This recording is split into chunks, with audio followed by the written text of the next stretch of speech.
But now I'm excited to welcome our next performer. Simone Ilana Adler is a community organizer, a klezmer clarinetist, and a visual artist born and raised in the city of brotherly love. That's Philly, parentheses.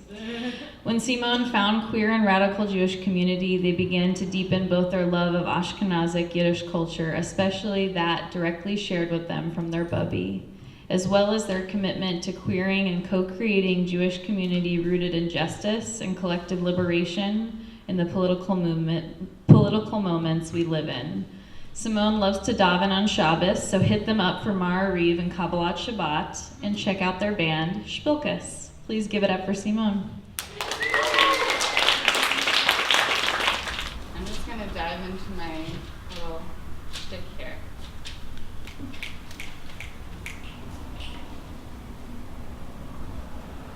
Vayhi bin Soharon, Vayomer Moshe, Kuma Adonai, Yifutza Yadecha, Venesucha Mesanecha, Mefarecha.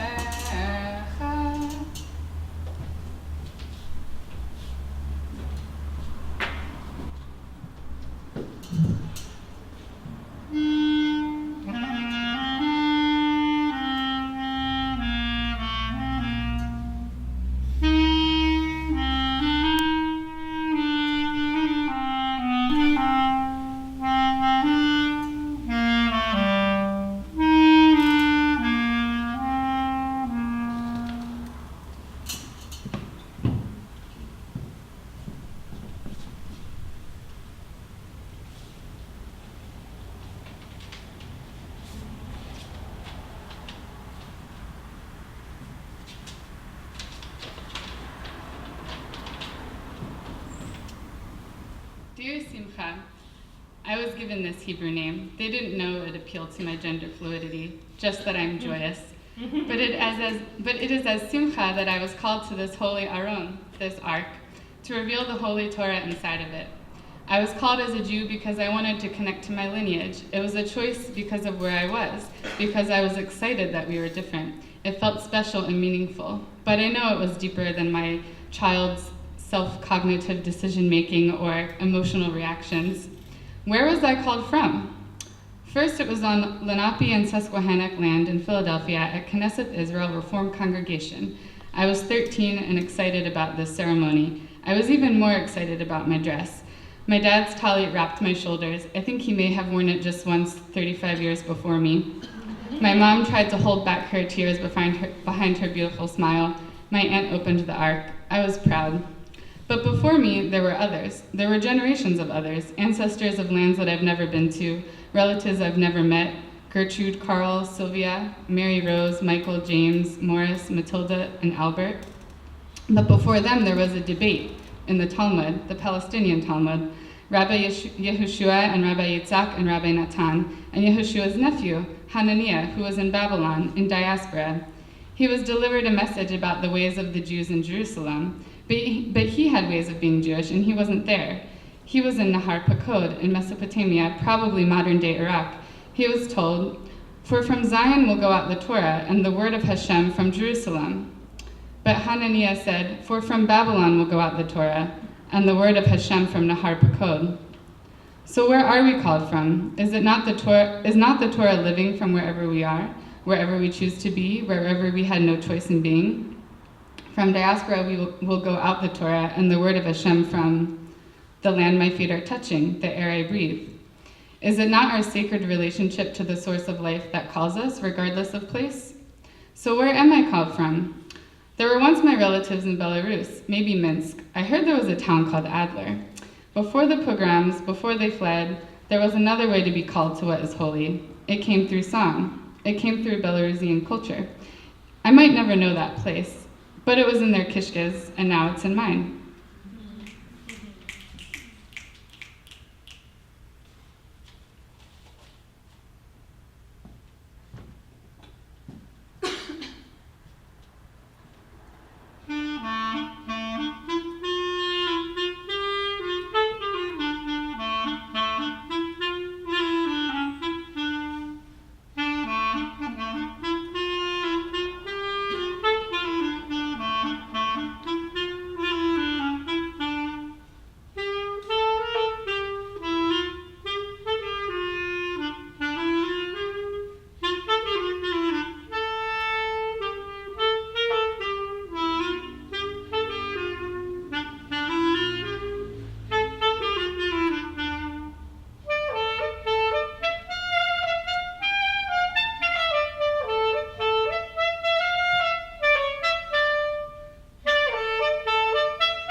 Dear Grandmother Sylvia and Great-Grandfather Carl, it's me, Simone. Yes, the one who carries the S from your name. It's an honor. Haron, the Ark of the Covenant of Moshe and Hashem, the covenant of Hashem and the Jewish people, the covenant of me and the source of life. What is this ark that we are called to? What is this covenant? A relationship held inside of Haron, an ark, a sacred vessel.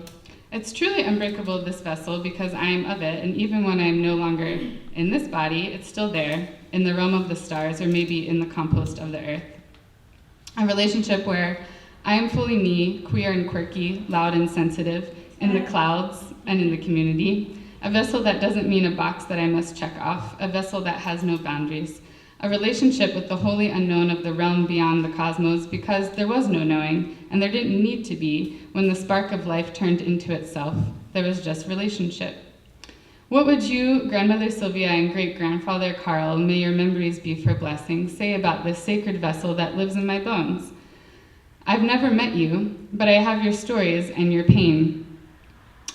You left Poland, and I wish I knew when and why and how. There is trauma and loss, but there must have been moments of joy too. What did they say in Poland about the sacred relationship and the vessel? Maybe there was a song.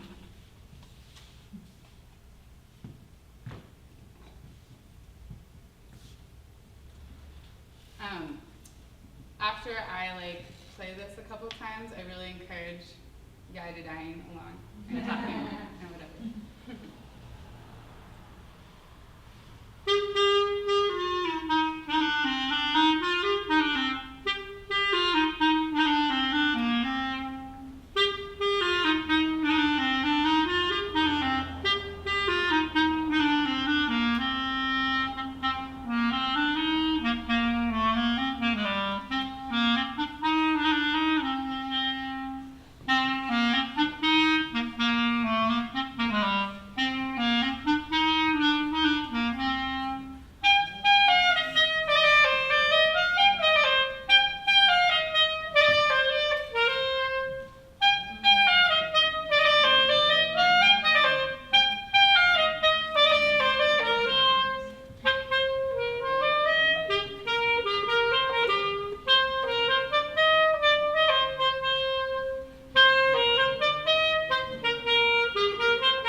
Dear ancestors, I have been called to Torah.